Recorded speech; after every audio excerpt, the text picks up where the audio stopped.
Следващата песен не е много балада. Миленски, остави бирата. Свириш. На работното място не може. Следващата песен също е писана през дивия комунизъм. Има ли тук деца на демокрацията да се дигнат ръцете? Родени след 89. Вие двете.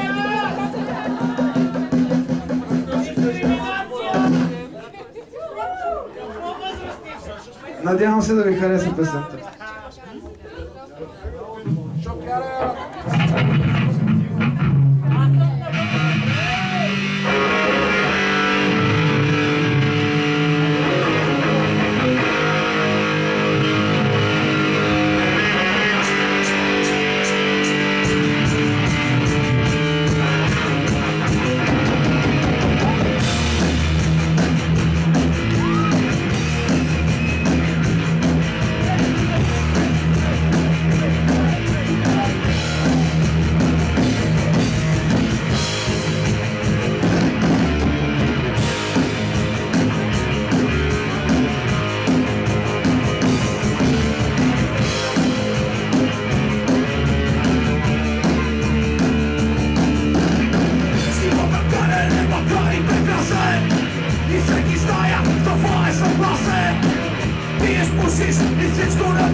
Despego na pravi.